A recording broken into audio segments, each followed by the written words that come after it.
Assalamualaikum warahmatullahi wabarakatuh. Perkenalkan, nama saya Nisha Zahra Putri Budiarti dari Prodi Pendidikan Matematika Tingkat 1 Universitas Kuningan. Pada kesempatan kali ini, saya akan membahas mengenai teori bilangan dengan subpokoknya, yaitu bilangan prima dan komposit. Seperti yang kita tahu bahwa bilangan prima adalah suatu bilangan positif, bilangan bulat positif lebih dari satu yang hanya memiliki dua faktor. Yang pertama 1 dan yang kedua itu adalah bilangan itu sendiri.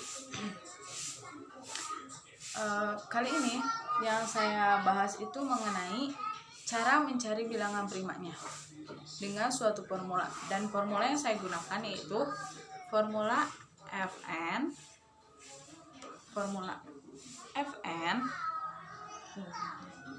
sama dengan n kuadrat min 79 n ditambah 1601. Ini formulanya ya. Nah, kita akan menggunakan ini.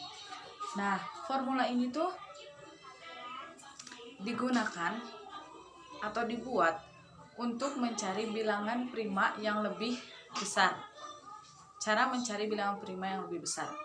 Nah, namun formula ini gagal dikarenakan formula ini hanya berlaku dari 80 ke bawah. Sedangkan untuk bilangan bulat positif lebih dari 80 itu bukan merupakan bilangan prima. Seperti contoh, kita masukkan misalnya 81, karena 81 itu lebih dari 80.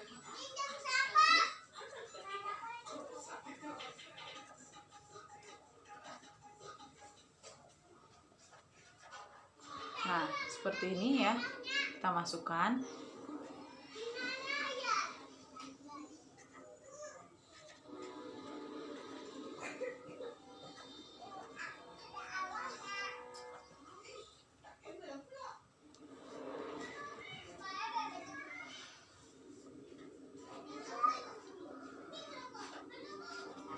Nah, ini hasilnya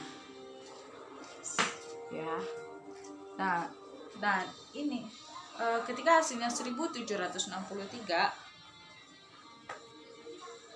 itu bukan merupakan bilangan prima dikarenakan 1763 itu bisa 41 dikali 43.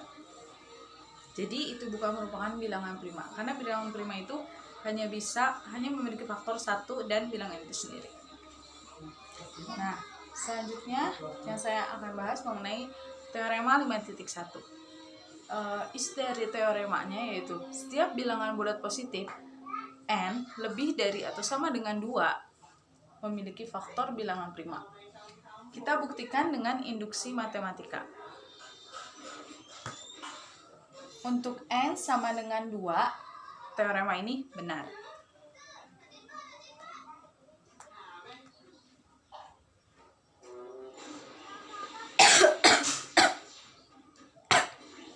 Nah, sekarang diasumsikan teorema itu benar untuk setiap bilangan bulat positif n kurang dari atau sama dengan k. Dengan k sama dengan dengan k lebih dari atau sama dengan 2. Jadi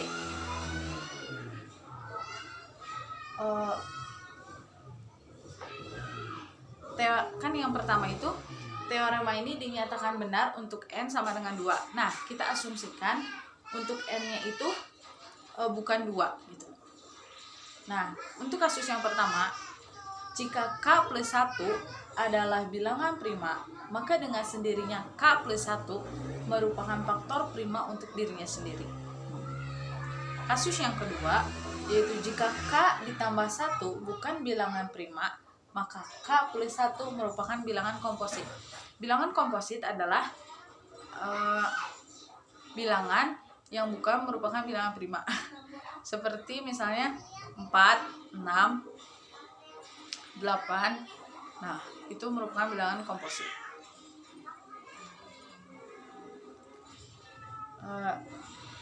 Tadi kan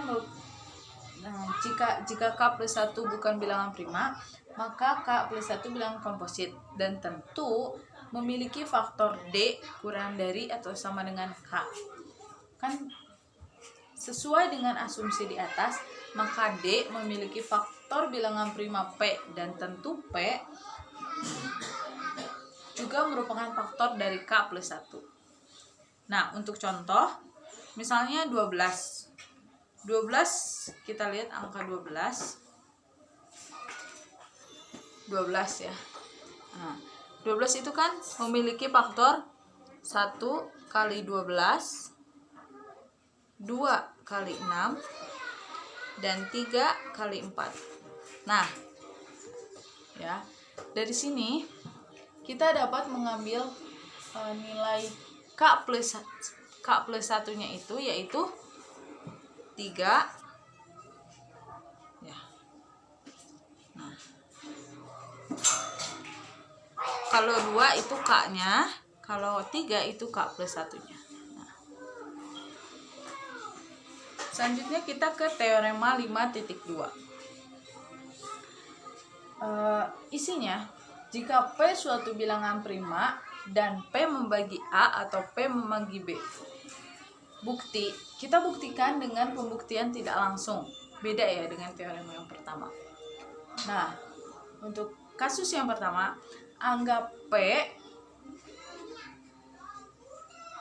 tidak membagi A.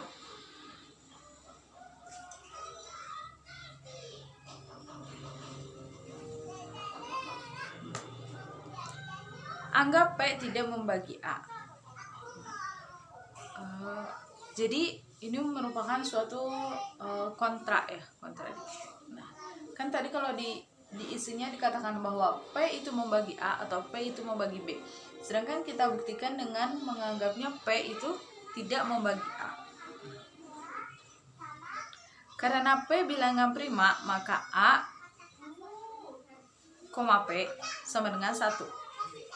Selanjutnya, P membagi A, B, dan A, P sama dengan 1. Maka P membagi B. Untuk kasus yang kedua, anggap P tidak membagi B.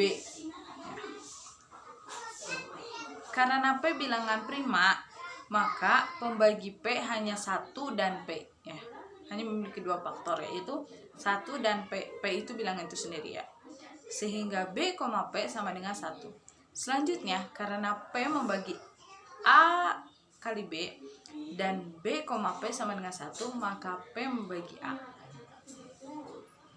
Jadi, berdasarkan kedua kasus di atas dapat disimpulkan bahwa teorema 5.2 adalah pernyataan yang benar.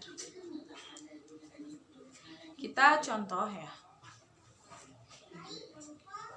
Kita ke contoh yaitu 7 membagi 28.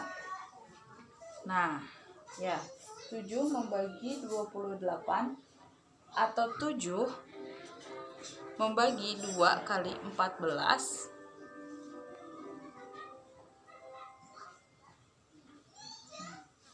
7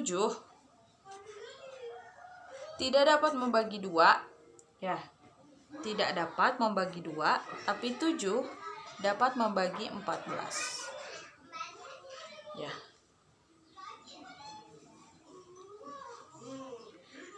Mungkin sekian yang dapat saya sampaikan, kurang lebihnya mohon maaf. Wassalamualaikum warahmatullahi wabarakatuh.